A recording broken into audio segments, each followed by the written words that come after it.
hello' everyone আৰু এতিয়া ৰাতিপুৱা 6:30 বাজি গৈছে ড্ৰেছ কৰি ৰেডি আৰু এইফালে বেগবিলাকো ৰেডি আৰু এয়া হৈছে মোৰ ভণ্টিৰ ছোৱালী তাইক ফটো উঠাও বুলি কওঁতে পুৰা পজ দিছে এয়া গাড়ীও আহি পালে মোৰ ভাই বোৱাৰীজনীয়ে গাড়ীত বেগবিলাক উঠাবলৈ আনি দি আছে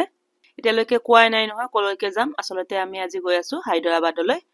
গোটেই বেগবিলাক গাড়ীত উঠাই দিয়া হৈ গ'ল আৰু এতিয়া আমিও বহি ললো বহিলৈ এতিয়া গাড়ী ষ্টাৰ্ট দিলে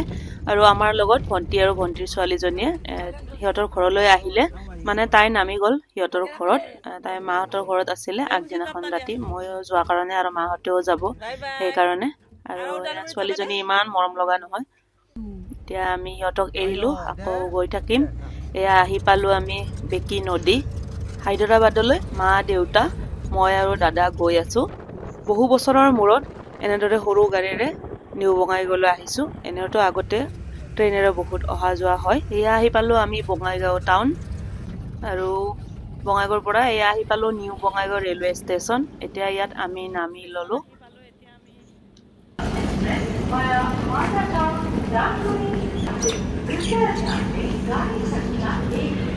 এয়া আমি এতিয়া আহি পালো নিউ বঙাইগাঁও ৰেলৱে ষ্টেচন আৰু ট্ৰেইনত উঠি ললো আৰু আমাৰ ট্ৰেইন হৈছে শিলচৰ চৰলাপল্লী ট্ৰেইনত ব্ৰেকবিলাক ৰাখি দিলো আৰু এতিয়া ৰৈ আছো 9:45ত ট্ৰেইন আমাৰ ইয়াৰ পৰা এৰিব আৰু এতিয়া ট্ৰেইনত উঠি লৈয়ে আমি ট্ৰেইন ষ্টাৰ্ট দিয়াই নাই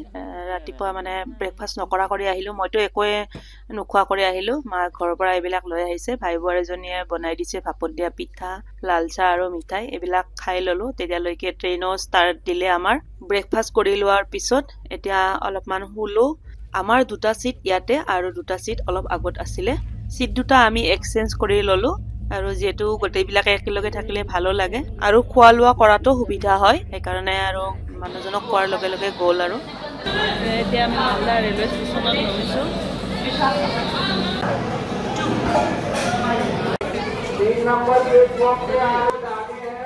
মালদা ৰেলৱে ষ্টেচনত ট্ৰেইনখন অলপ সময় ৰখাত আমি নামি গ'লো আৰু ইয়াৰ পৰা মাৰ কাৰণে কফি ললো দাদাই মিঠাইও ললে আৰু বস্তুখিনি লোৱা হোৱাৰ পিছত এতিয়া আমি ট্ৰেইনত উঠিলো আৰু এয়া ৰাতিৰ খানা আহি পালে ৰাতিৰ খানাটো বাহিৰৰ পৰাই অৰ্ডাৰ কৰিছে আৰু খানাখিনি ইমান ধুনীয়া কৰি পেকিং কৰিছে দেখিছে পৰি নাযায় ইমান ধুনীয়া কৰি পুৰা মানে টাইট কৰি পেকিং কৰিছে আজিৰ খানাত আছে ভাত দাইল মিক্স চব্জি শুকান ৰুটি এখন মিক্স ভাজি মাংস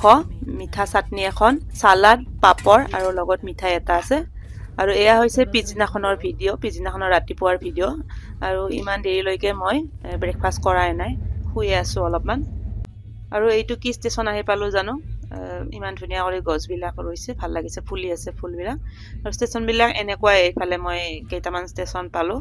বহুত বেছি ডাঙৰ নহয় আৰু পিছত দেখা পালো এই ষ্টেচনটোৰ নাম হৈছে ব্ৰহ্মপুৰ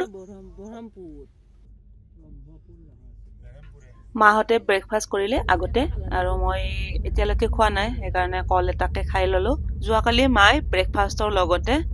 দুপৰীয়া ভাতটো বনাই আনিছিলে ঘৰৰ পৰা এয়া আকৌ দুপৰীয়া হ'ল মানে পিছদিনাখনৰ দুপৰীয়া আজি আকৌ বাহিৰৰ পৰা খানা অৰ্ডাৰ কৰি আনিছে আমি মানে ট্ৰেইনৰ পৰা খানা লোৱা নাই বাহিৰৰ পৰা অৰ্ডাৰ কৰি আনিছে আৰু খানাখিনি ইমান ধুনীয়া কৰি মানে পেকিংটো বহুত ধুনীয়া লাগিছে সেইকাৰণে অলপমান দেখাই দিওঁ আৰু আজিৰ থালিখনত কি কি আছে কৈ দিওঁ ভাত দাইল এখন মিক্স চব্জি পাপৰ আমৰ আচাৰ লগত আছে নৰসিংহৰ পাতৰ পকৰি পিয়াজ দি বনাইছে আৰু মাছৰ আঞ্জা ইমান ধুনীয়া হৈছে খাবলৈ সঁচা কৰি বহুত ধুনীয়া হৈছে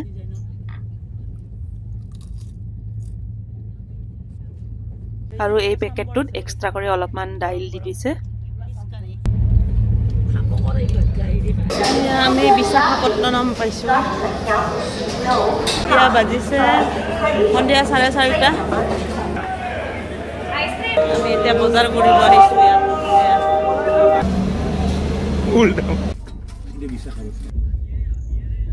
এতিয়া ৰাতি 10:42 হৈছে আৰু আমি আহি পালো বিজয়ৱাড়া আৰু ইয়াত ৰাতিৰ খানা দিবলৈ আহিছে এইবাৰো বাহিৰৰ পৰাই খানা অৰ্ডাৰ কৰিছে এয়া চিকেন বিৰিয়ানী অৰ্ডাৰ কৰিছে অকল দাদাৰ কাৰণে ৰাতি মোৰ বাহিৰৰ খানা খাব মন নগল সেইকাৰণে অকল দাদাৰ কাৰণে অৰ্ডাৰ কৰিব দিলো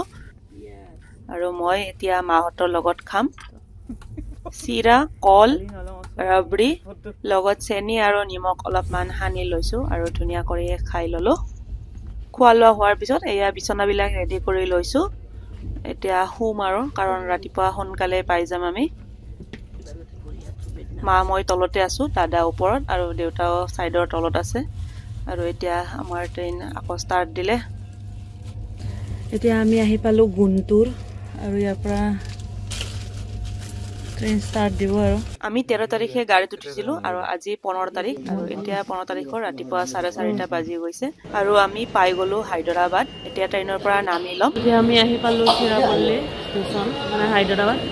আৰু ৰাতিপুৱা বাজিছে এতিয়া 4:30